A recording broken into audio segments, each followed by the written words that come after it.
नमस्कार बंधुरा आपनारा देखছেন মনের মতো রান্না। আমি আজকে আপনাদের সাথে একটা রেসিপি শেয়ার করতে চলে এসেছি। আজকে আমাদের রেসিপি ঝুরি আলু ভাজা, একদম অনুষ্ঠান বাড়ির মতন কি করে স্বাদ আনা যায় সেইটা আমি আজকে করে দেখানোর চেষ্টা করেছি। তাই বন্ধুরা আপনারা পুরো ভিডিওটা দেখতে থাকুন। আশা করি ভিডিওটা আপনাদের দেখতে খুবই ভালো লাগবে। আর আমার চ্যানেলটা যদি সাবস্ক্রাইব করা না থাকে তাহলে চ্যানেলটাকে সাবস্ক্রাইব করে আমার পাশে থাকবেন। ঝুরি আলু ভাজা করার জন্য আমি এখানে বড় সাইজের এইরকম 3 পিস আলু আমি নিয়ে নিয়েছি। আলুগুলোকে প্রথম থেকে খোসাটা ছাড়িয়ে নিয়ে এইভাবে জলের মধ্যে রেখেছি, কারণ এই আলুগুলো যদি খোসা ছাড়ানোর পরে জলের মধ্যে না রাখা হয় তাহলে আলুগুলো কালো হয়ে যাওয়ার সম্ভাবনা থাকে। দেখুন একটা গ্রেটার নিয়ে নিয়েছি। এবারে আলুগুলোকে গ্রেটারের সাহায্যে আমি গ্রেট করে নেব। আলুগুলো এইভাবে এই লম্বা দিকটা দিয়ে গ্রেট করতে হবে, তাহলে আলুগুলো লম্বা লম্বা হবে।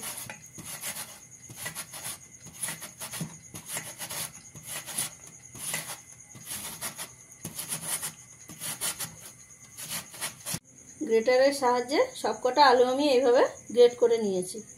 এবারে আলুগুলোকে প্রায় 6 থেকে 7 বার মতো আমি ভালো করে ধুয়ে নেব। যতক্ষণ না পর্যন্ত এই আলু থেকে পরিষ্কার জল বেরিয়ে আসছে ততক্ষণ আমি খুব সুন্দর করে ধুয়ে নেব।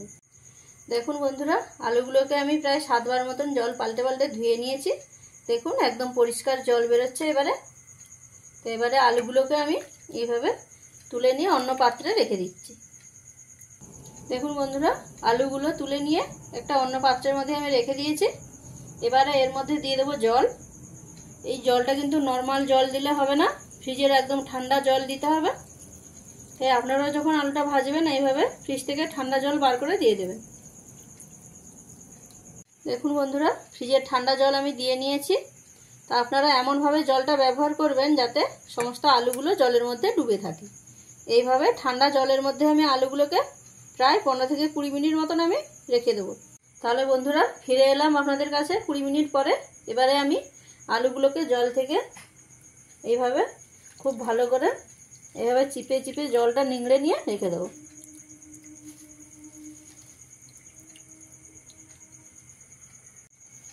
জল থেকে এইভাবে চিপে নিয়ে একটা ঝুড়ির মধ্যে রেখে দেবো। এইভাবে সমস্ত আলুগুলোকে আমি জল থেকে তুলে নেব।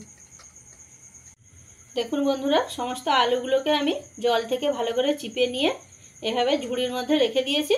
তাহলে আলুর গায়ে যে এক্সট্রা অল্প জল থাকে সেটা বেরিয়ে যাবে। আপনারা কিন্তু এখানে জল সমেত আলুগুলো ঝুড়ির মধ্যে দিয়ে দেবেন না, তাহলে কিন্তু আলুর মধ্যে যে জলটা থাকে সেটা শুকনো হতে দেরি হবে। তো এইভাবে আলুগুলোকে আমি প্রায় 10 থেকে 15 মিনিট এইভাবে রেখে দেবো। 10 থেকে 15 মিনিট রেখে দেওয়ার ফলে আলুর মধ্যে যে এক্সট্রা জলটা আছে সেটা শুকিয়ে যাবে। আপনারা এখানে আরও একটা কাজ করে নিতে পারেন। একটা সুতির কাপড় পেতে নিয়ে ফ্যানের তলায় পেতে দেবেন, দিয়ে আলুগুলোকে খুব ভালো করে ছড়িয়ে দিয়ে জলটাকে শুকিয়ে নিতেও পারেন। 10 মিনিট পরে দেখুন বন্ধুরা আলুগুলো কত সুন্দর ঝুরঝুরে হয়েছে, আর একবারে জল নেই, জলটাও খুব সুন্দরভাবে শুকিয়ে গেছে। আপনারাও যখন ভাজবেন এইভাবে আলুর গা থেকে জলটা শুকিয়ে নেবেন। আর আলুর মধ্যে যদি জল থেকে যায় তাহলে আলুটা যখন ভাজবেন তখন কিন্তু ভালোভাবে আলুটা মুচমুচে হবে না, নরম থাকবে। তাই খুব সুন্দরভাবে জলটাকে শুকিয়ে নিতে হবে। দেখুন বন্ধুরা এবারে একটা কড়াইতে কিছুটা পরিমাণে সাদা তেল নিয়ে গরম করতে বসিয়ে দিয়েছি। তেলটাও খুব ভালোভাবে গরম হয়ে গেছে। এবারে তেলের মধ্যে দিয়ে দিচ্ছি চিনেবাদাম। গ্যাসের ফ্লেমটা এই সময় মিডিয়ামে দেবেন, দিয়ে চিনেবাদামগুলোকে খুব ভালো করে ভেজে নিতে হবে।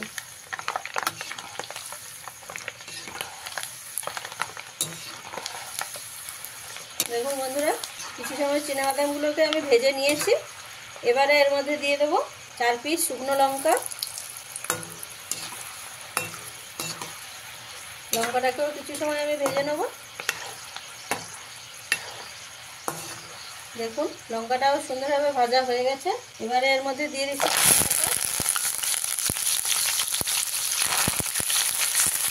কারি পাতাগুলোকেও খুব সুন্দর করে ভেজে নেব। এইভাবে আপনারা একসাথেই সব কিছুকে দিয়ে ভেজে নেবেন, আলাদা করে ভাজার কোনো দরকার নেই। দেখুন সব কিছু খুব সুন্দরভাবে ভাজা হয়ে গেছে। এবারে আমি নামিয়ে দিচ্ছি।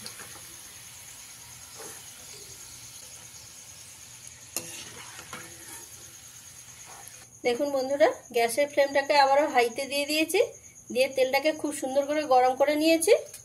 এবারে এর মধ্যে দিয়ে দিচ্ছি আলুগুলো।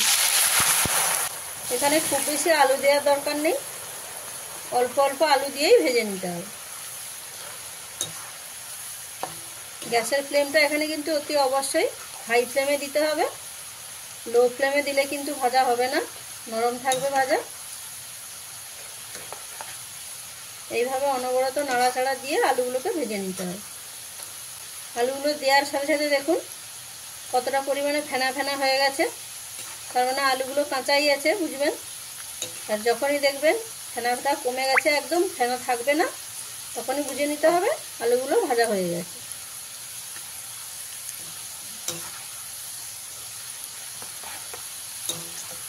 এইভাবে উল্টে পাল্টে খুব সুন্দর করে আলুগুলো আমি ভেজে নেব। দেখুন বন্ধুরা, আলুগুলোকে আমি কিছু সময় ধরে ভেজে নিয়েছি। দেখুন আলুর মধ্যে ফেনা ভাবটাও কমে গেছে, আর আলুটাও খুব সুন্দর ঝুরঝুরেভাবে ভাজা হয়ে গেছে, একটার গায়ে একটা কিন্তু লেগে নেই। এবারে আলুগুলোকে আমি নামিয়ে নিচ্ছি।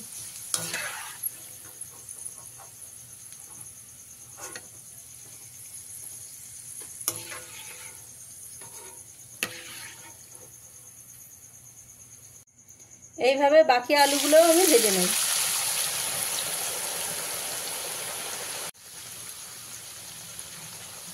তাহলে বন্ধুরা এইভাবে আপনারা আলুটা ভেজে নেবেন, ঠিক টেস্ট হবে একদম অনুষ্ঠান বাড়ির মতন।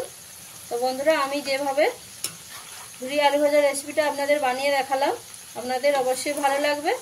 যদি ভালো লাগে তাহলে চ্যানেলটিকে একটা লাইক করে দেবেন এবং কমেন্টে জানাবেন কেমন লাগলো রেসিপিটা, আর সাবস্ক্রাইব করে আমার পাশে থাকবেন। এইভাবে অনবরত নাড়াচাড়া করে আলুগুলোকে ভেজে নিতে হবে। দেখুন বন্ধুরা, এই আলুগুলো আমার ভাজা হয়ে গেছে, আমি এবারে নামিয়ে দিচ্ছি।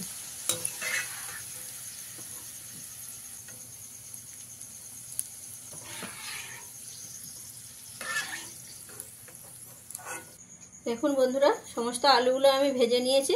দেখুন কত সুন্দর ঝুরঝুরে হয়ে ভাজাটা হয়েছে, আর দেখুন কত সুন্দর মচমচে হয়েছে, একদম গুঁড়ো হয়ে গেল।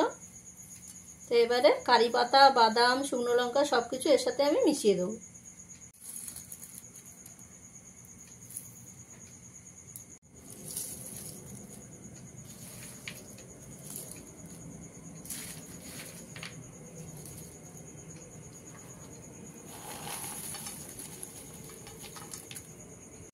সব কিছু দিয়ে খুব সুন্দর করে আবার মিশিয়ে দেবো। আপনারা এখানে নিশ্চয়ই খেয়াল করেছেন যে আমি এখানে লবণটা দিইনি, কারণ লবণটা যদি আলুর মধ্যে দেওয়া হয় তাহলে কিন্তু আলুটা মুচমুচে হয়ে ভাজা হবে না, নরম হয়ে যাবে। এভাবে খুব সুন্দর করে মিশিয়ে দেবো। দেখুন বন্ধুরা, সব কিছুকে খুব ভালোভাবে আমি মিশিয়ে নিয়েছি। এইভাবে আপনারা আলু ভেজে, ঝুরি আলু ভাজাটা ভেজে নিয়ে আপনারা প্রায় 1 থেকে 1.5 মাস মতন সংরক্ষণ করে রাখতে পারবেন। যে কোনো ঢাকনাযুক্ত কন্টেনারের মধ্যে রেখে দিতে পারেন, অনেক দিন পর্যন্ত সংরক্ষণ করে রাখতে পারবেন। তাহলে বন্ধুরা, আপনাদের সাথে দেখা হচ্ছে নতুন একটা রেসিপি নিয়ে, নতুন কোনো ভিডিওতে।